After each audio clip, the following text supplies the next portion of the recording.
menunjuk Sayyidina Umar juga menolak. Kemudian menunjuk akhirnya Abu Bakar radhiyallahu anhu sebagai khalifah yang pertama untuk melanjutkan kepemimpinan setelah Rasulullah. Nah, ini ada perbedaan yang sangat menonjol ketika keturunan Nabi, perpecahan di antara Sayyidina Ali dan kepemimpinan yang tadi. Itu sekadar tambahan aja. Terima kasih. Atur nuhun Ustaz, insyaallah saya tambahkan lagi. Ya, terima kasih pada Ustaz Fuad dan Teh Dini. Bagi Bapak Ibu yang mau menambahkan atau menyanggah dan lain sebagainya, dipersilahkan. Boleh, Teh? Teh Fatimah? Ya. Kayaknya tidak kayaknya Kang Rohman. Boleh saya Teh Fatimah? Mangga dilanjut. Mangga. Ya, bismillahirrahmanirrahim. Tadi sempat menarik yang disinggung oleh Kang Aden terkait dengan muqaranah tafsir atau mengkomparasikan sebuah tafsir, baik itu metodologi, baik itu ayat dengan ayat dengan hadis, atau pemikiran para mufassir. Lalu kemudian tadi Kang Aden mempertanyakan sekitar tarjih dari para pemakar Ustaz Fuad atau Teh ini. Sedikit berkaitan dengan hal tersebut, ini mungkin sekedar refleksi bacaan saya terkait dengan komparasi tafsir. Sebetulnya kalau berkaitan dengan pembahasan muqaranah tafsir ini harus dibedakan dengan komparasi yang sering kita gunakan dalam kehidupan kita. Kalau dalam kehidupan kita tentunya yang disebut komparasi itu pasti harus ada yang diunggulkan. Ya, membandingkan seseorang dengan seseorang itu kan pasti ada yang lebih diunggulkan lah. Kira-kira seperti itu.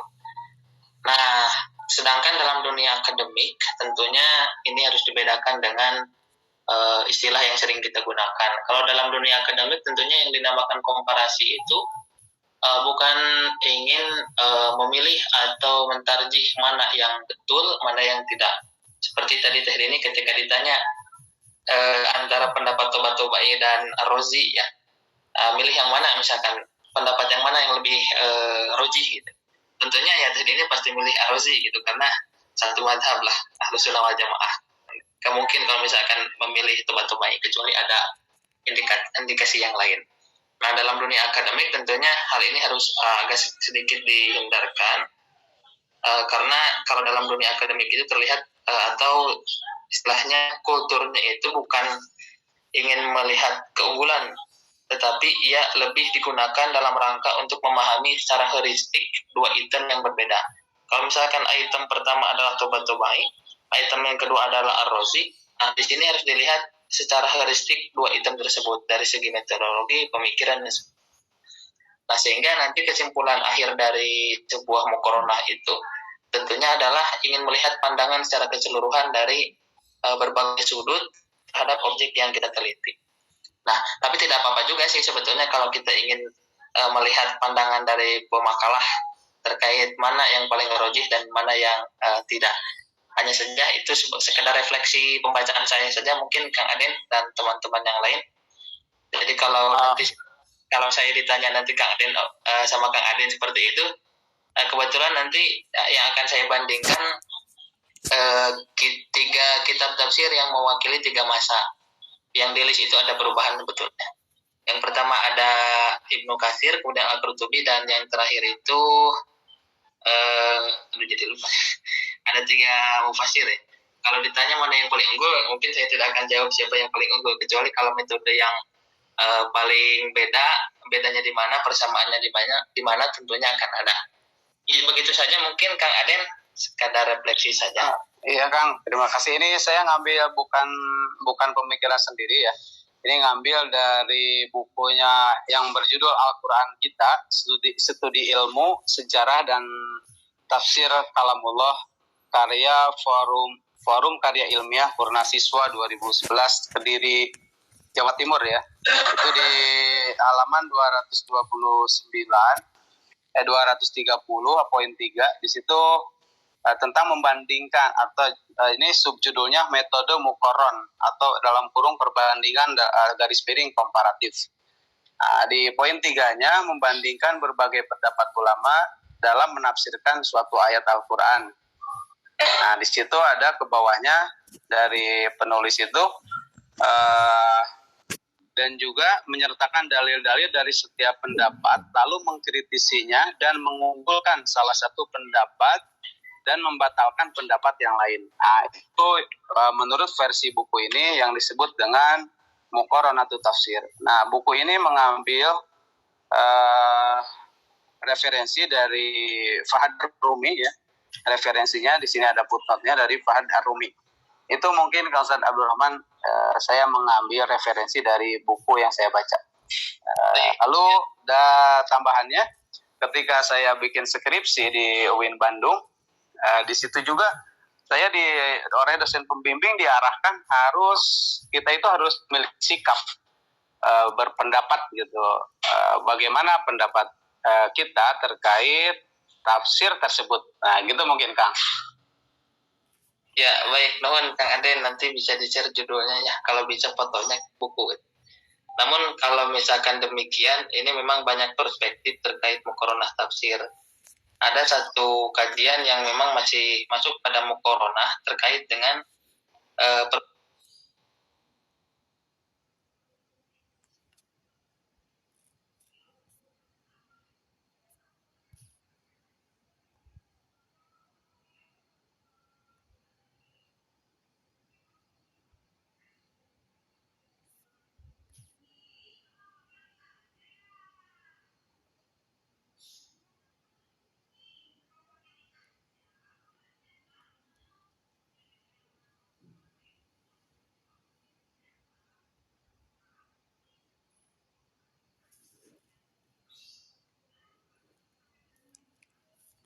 pilih Al-Quran gitu.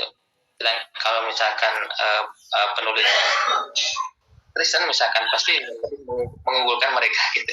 Nah, kadang-kadang di lapangan seperti itu Kang. Jadi istilahnya itu objektivitas penafsiran itu nihil, atau kalaupun ada itu minim. Jadi memang itu realitas dan tidak bisa kita lepaskan. Itu saja mungkin Kang Aden. Mungkin seperti kasusnya ini Kang, kasus Milko Yamin, siapa dokter siapa itu? Ya lupa. Itu. Nah itu waktu itu kan saya menjemput Prof. Sahiron ya, di waktu dia mau ngisi acara di UIN Bandung, saya jemput beliau dari stasiun. Lalu kita di mobil tuh berbicara tentang Milko Yamin tersebut. Karena Prof. Sahiron itu termasuk dosen pembimbing kalau nggak salah untuk yang memiliki disertasi tersebut. Nah, menurut Prof. Sahiron, dia itu udah benar, cuman ada satu kekurangan, dia dokter tersebut tidak mengkritisi pendapat Muhammad Sahrur tentang Yamin tersebut, katanya. Jadi dia itu tidak mengkritisinya. Nah, itu kekurangannya di disertasinya dia. Nah, dari Prof. Sahiron tersebut, dari pembicaraan tersebut mengindikasikan bahwa seolah kita itu harus bersikap gitu. Itu mungkin Kang tambahan pengalaman yang terjadi ya di kita. Yang terjadi di kita, ternyata Prof. Sahiron juga mengarahkan kita itu harus bersikap gitu Kang. Nah, itu keren Kang Aden, Prof. Sahiron yang backgroundnya filsafat tapi harus bersikap, keren, itu mantap. Nuhun Kang Aden. Nah, yang itu Kang, waktu S1 saya sering ketemu ya sama beliau, bukan sering sih, ada beberapa kali ya kalau ke Bandung, kita sering menjemputnya dan kita sering berdiskusi. Ya, bagus, ada pemikiran yang berbeda dari Prof itu. Walaupun biasanya kan orang filsafat itu atau misalkan ya lebih ke lebih tidak memilih untuk bersikap, tapi ternyata beliau memiliki pandangan untuk bersikap juga ya. Ada tambahan ini Kang Aden atau non? Ya, turnuhun kasadayana anu tos diskusi, mangga Bapak Ibu nu sanesna. Saya fokusna teh Mati lu kantun kakak dokter. Pun teh kap seperti Ya. Dikarenakan waktunya sudah mepet ya, saya persilahkan kepada Pak Dokter untuk mengomentari, memberikan arahan tentang materi yang sudah dipresentasikan oleh kedua pemateri tadi. Kepada Pak Dokter saya persilahkan. Baik, terima kasih Teh Fatima Isti Karimah. Juga saya ucapkan terima kasih kepada Kang Asep Fuad dan Teh Dini Nazifah ya, yang telah presentasi. Tadi bagus ya, keduanya bagus, mendetailkan. Masalah ada tarjih atau tidak ada tarjih itu tergantung ya, tergantung kepada peneliti juga. Apa tujuannya akan mentarjih? Biasanya kalau mentarjih atau mengunggulkan ataupun tidak itu selain tergantung tujuan, mencari argumentasi yang lebih tepat sesuai dengan latar belakang pembanding ya.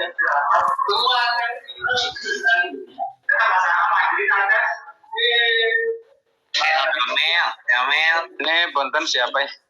Amel punten. Itu mungkin ya. Jadi nanti antara Buya Hamka dengan Quraisy dengan Kementerian Agama ya.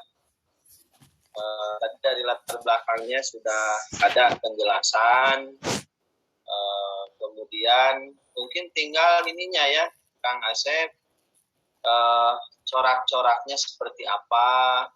Kemudian juga kalau Buya Hamka itu kan jelas ada apa namanya kanan dalam beberapa hal, misalnya masalah kalau diambil parsialnya ya, ini kan tergantung indikator. Makanya ketika kita merumuskan komparasi dalam teorinya itu butuh indikator-indikator ya sebagai sebuah rumusan untuk perbandingan. Apakah satu yang diperbandingkannya itu historiografinya latar belakang pengarang kitab, kalau kita memang akan membandingkan tafsir atau pemikiran mufasir. Misalnya satu, historiografinya berarti latar belakang ya. Nah, latar belakang penulis juga ini kan ada punya anak gitu ya. Latar belakang sosial, latar belakang pendidikan, latar belakang politik, latar belakang keilmuan, ya, sanad keilmuan, latar belakang banyak. Jadi kalau dalam instrumen mah ini dibuatkanlah instrumen komparasinya. Ya, subnya apa? Kalau sub latar belakang nanti ada indikator apa latar belakangnya apa saja. Dan ini masih jarang ya. Masih jarang dan mungkin untuk lebih terperinci belum banyak gitu ya. Hanya yang sifatnya makro-makro saja. Kemudian yang kedua, latar belakang ini kan akan berpengaruh terhadap corak atau muyulnya seorang mufasir, kecenderungan kemana. Misalnya Buya Hamka itu tidak sependapat dengan ahli tasawuf yang menyatakan bahwa Khidir itu masih hidup. Buya Hamka lebih berpegang kepada mayoritas jumhur muhaddisin yang menyatakan bahwa Nabi Khidir itu bisa dibaca di tafsir Al-Azhar, surah Al-Kahfi ya.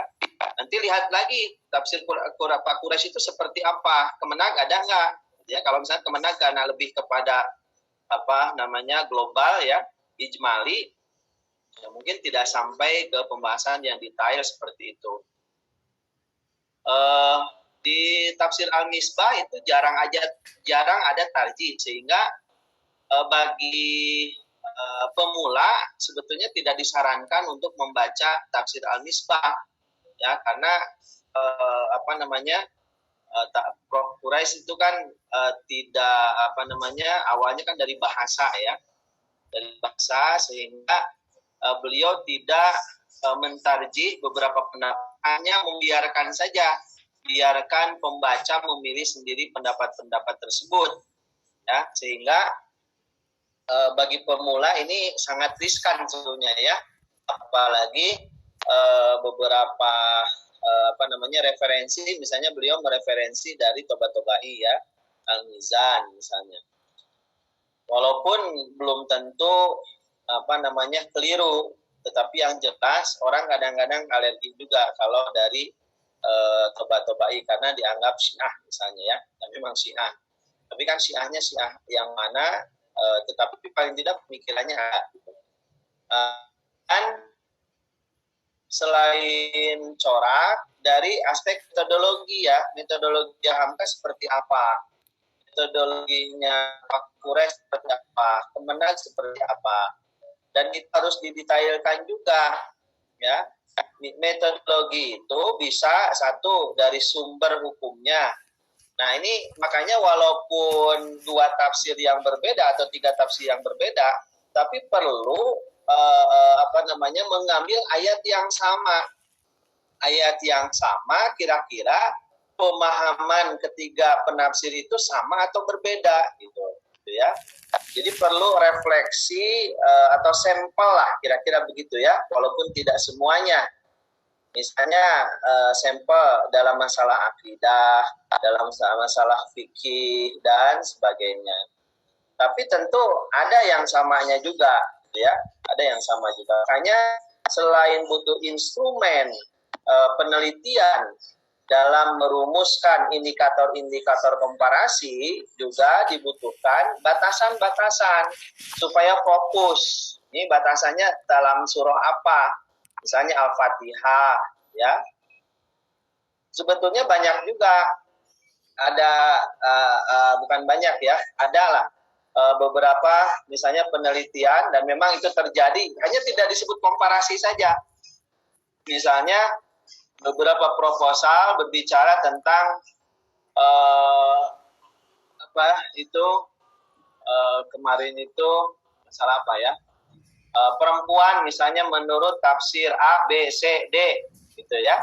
Nah, tetapi nggak menggunakan metodenya, menggunakan komparasi, sehingga tidak ada yang dibandingkan. Yang muncul itu ya pendapat-pendapat saja. Sementara kalau komparasi itu ya ada yang dibandingkan. Karena ada yang dibandingkan, maka langkah yang paling penting adalah membuat instrumen penelitian terhadap kerangka dari indikator-indikator muqaranah tafsir itu sendiri. Sehingga nanti enak tinggal dimasuk-masukkan. Tadi kan Pak Asep juga bikin tabel ya. Nah, memang salah satu untuk mempermudah itu tabel itu, kesamaannya apa, perbedaannya apa. Ya, sama dalam hal apa, beda dalam hal apa. Tinggal nanti dianalisis kenapa berbeda. Oh, zamannya sudah berbeda. Oh, situasi politiknya saja sudah berbeda misalnya kan. Sebelum penjajahan dan sesudah penjajahan kan berbeda misalnya. Dan sebagainya. Saya kira justru saudara harus berani juga ya kalau misalnya penelitian dalam masalah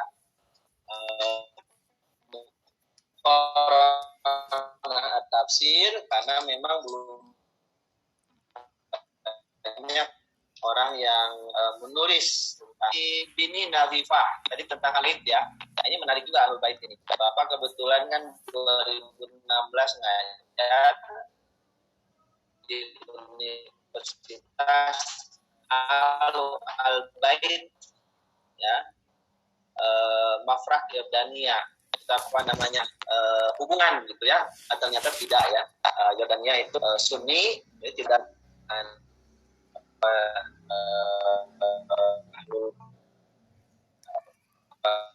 Syiah dan ya, walaupun ya punya makna sama, tetapi penamaan Ahlul Bait ataupun itu juga ada berpengaruh. Jadi Syiah juga selain bermacam-macam, kalau diperiodisasikan itu kan Misalnya Al-Azhar aja ya pendirinya itu Bani Fatimiyah.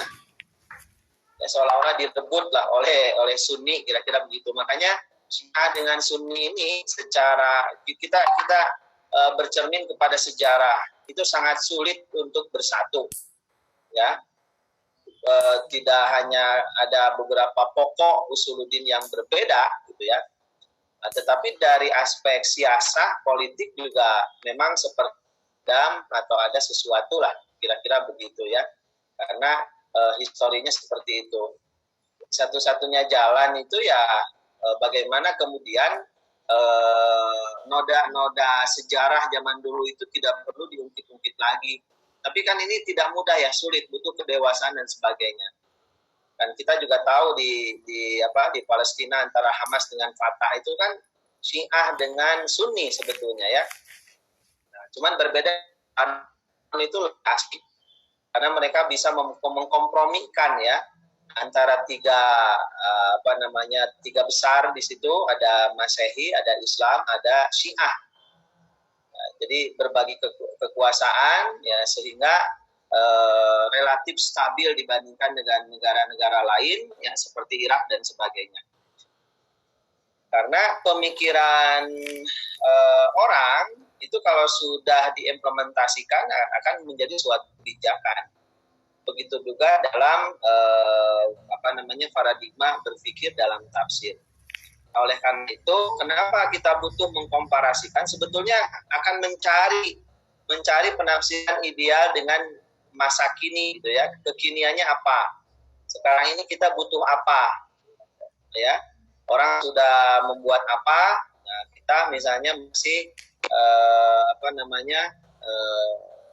masalah dalil dan sebagainya. Walaupun itu tentu penting juga, gitu ya. Tetapi suatu peradaban itu tidak akan muncul kalau tidak ada karya. Jadi sebetulnya dari semua pemikiran-pemikiran itu harus tampak, ya, harus berwujud konkret. Ya, itu adalah produk. Nah, produk itu tidak hanya berbentuk materi, tapi juga berbentuk civil society ya. Misalnya kegigihan, disiplin, ya, bersih. Nah, kita merasa bahwa daya kerja keras Indonesia tidak sebagus misalnya Jepang, apalagi ya Korea misalnya, atau Cina kan upahnya kecil sekali, sehingga pengusaha-pengusaha itu ya kalau skala banyak mereka mendatangkan dari sana, dari Cina, karena biayanya rendah tapi kerjaannya luar biasa. Nah, kira-kira seperti itulah. Nah, ini kan kita harus memiliki autentik dalam beberapa pemikiran. Ini apa sih masalah aspek keagamaan, produk pemikiran tafsir atau apa gitu ya, supaya kemudian produk pemikiran tafsir ini menjelma dalam prinsip-prinsip dan nilai-nilai kehidupan sehari-hari. Ya, nyatanya kan tidak. Ya, sampai sekarang kan kita masih untuk disiplin itu masih kurang lah dibanding dengan Singapura misalnya ya, dan sebagainya. Ya, artinya ada punya tujuan lah, tidak hanya sebagai sebuah ilmu pengetahuan, tapi dia harus menjelma menjadi sebuah peradaban. Akan menjadi sebuah peradaban kalau pemikiran itu kemudian dijelmakan menjadi sebuah produk atau karya yang bermanfaat bagi semua ya, semesta alam, kira-kira seperti itu. Baik, itu saja ya. Kuliah kita sudah jam 2:47 di jam Bapak. Terima kasih saudara semuanya atas ini yang sudah bergabung. Kalau malah itu silahkan saja ditanyakan pada Dr. Ade Jamarudin ya. Yang jelas Bapak sudah memberikan juga silabinya ya, seperti apa, sudah buat tugas, tidak rugi. Harusnya kita bikin sebanyak-banyak mungkin, mumpung masih jadi mahasiswa ya, kalau sudah keluar itu malas itu. Malasnya entah disengaja atau tidak disengaja atau memang banyak kebutuhan. Butuh dapur harus ngebul ya, butuh jalan-jalan, butuh ngasuh anak dan sebagainya. Kalau punya usaha ya usaha. Mumpung masih ada tenaga di semester 3 ini, walaupun jelas yang harus diutamakan itu ya tesis yang baik itu kan tesis yang selesai, kira-kira gitu ya. Kalau tebak hasilnya yang nggak baik. Baik, itu saja, mohon maaf ya. Kita tunggu secepatnya 3 pertanyaan berikut jawabannya ya. Dan inginnya sih Kamis ya, ini sudah inilah semua supaya UTS-nya sudah bisa Bapak berikan ke prodi. Demikian sebesar-besarnya. Kita tutup dengan baca hamdalah ya. Alhamdulillahirabbil alamin. Alhamdulillahirabbil